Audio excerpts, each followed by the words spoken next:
Hi guys, and welcome to the first video in my series on learning how to crochet. So each individual video is going to cover a different stitch and a different technique. That way you guys can pause and replay the video on the specific part and thing that you're struggling with the most. So for this series, what you're going to need is a 5mm crochet hook. It doesn't matter if it's one like this with a rubber end on it, or if it's just a simple metal one, or even a wooden one. All you need to do is check that it is 5mm in size, and you're going to need some yarn to play around with. I would recommend a nice color yarn that is easy enough to see the stitches. You don't want anything too dark or too light, and you do want to make sure that it is a size 4. So if you look on the label of yarn, it will tell you the size, and you want to make sure that it does say that it is a size 4 medium yarn. That's the most commonly found yarn in stores. And I know sometimes people can have random yarns that they've got from their grandparents or their friends or whatever, you know, something that's really pretty and crimpy, or something that's really fuzzy and fun. And although these yarns are fun and they do have a time and place, when you're just learning how to crochet, you need something simple and straightforward so that you're going to be able to work with it easier, and you're going to be able to see the stitches and see what you're doing. So today we're working with this nice orange color yarn. And then later on in the series, you're going to need scissors. My dog's hair is making an appearance. You're going to need scissors. It doesn't really matter what kind, as long as they cut through yarn. And then you're going to need a darning needle, a yarn needle to weave in ends. This is a needle where the eye is big enough so that yarn can pass through, and then you use this needle to weave in at the ends of your work and make it nice and clean and finished off. So those are what you're going to need, but for this video, we are first going to learn how to get the yarn onto your hook. We're going to start with making a slip knot.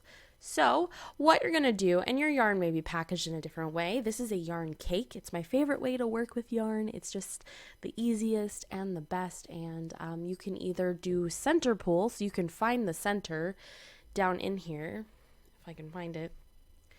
You sometimes will get a little bit of vomit coming out, yarn vomit coming out of the yarn. You could do center pull and find the center and pull out that way, or you can also find the end on the outside and pull from that way. It is up to you. Also, in your skeins of yarn that you have, you can find the center or pull from the outside. So we're going to start, get a little bit of yarn undone just so that you have some like loose yarn to work with, but just make sure it doesn't get tangled. We don't want that. That is not fun. I hate when my yarn gets tangled. It's like a puzzle. You sit there for hours trying to get it undone. It is not fun.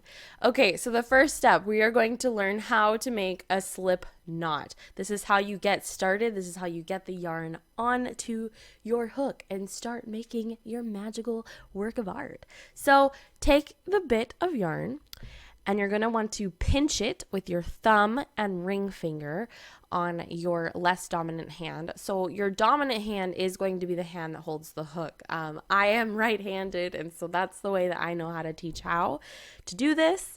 And also, everyone has different techniques. The more you crochet, the more you're going to find things that are comfortable for you and that work best for you and your hands and your muscles. Everyone has different techniques. So in this series, I'm going to teach you what I do and the techniques that I use. And these are techniques that I've learned over time through tons of YouTube videos and tons of watching people stream and all kinds of stuff. And I have just put together my favorite ways and the most comfortable ways that I find to do things. So this may not work for you. Feel free to play around and develop your own way, but I'm going to be teaching you my methods. So for a slip knot, I pinch the yarn in between my thumb and ring finger. You want to have a bit of a tail. It doesn't have to be too long, but you want to make sure that you have a bit of a tail to work with. And then you don't need to have the hook in your hand for this part. Not yet. My yarn is wrapping around my needles over here. And then you take your yarn and you wrap it over these top 2 fingers here, and then under, and you make an X on the back side of your hand, just like that.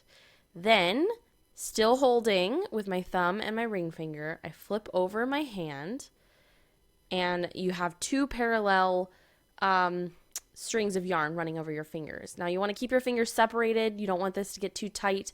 Keep your fingers separated. Don't pull everything too tight just yet.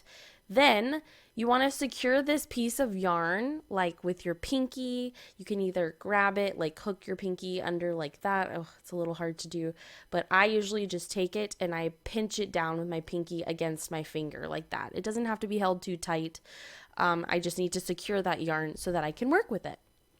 Then you want to pick up your hook and you want to stick your hook under this first bit of yarn, over this second bit, and with the hook facing down, you want to hook this and pull this through. And then you slowly take your hands out, and then you want to grab your working end of your yarn and your tail and pull tight. So you have this big giant loop around your hook, and to make that smaller, you're going to pull your working end of your yarn, and this is why it's called a slip knot. It slips smaller. When you do this, you do not want to pull it all the way tight. You want to make sure that there's still a little bit of space and your loop can slide freely over your hook. You absolutely do not want to pull it too tight, because then it's going to be harder to work into later as you go on in your project. So we have our tail, which is the cut end of the yarn, and we have our working end of the yarn attached to the ball. And now you have just made a slip knot and gotten the yarn onto your hook. You can pull the working end of your yarn to tighten it, and you can pull the tail to actually loosen it if you accidentally made it too tight. And that is how you make a simple slip knot.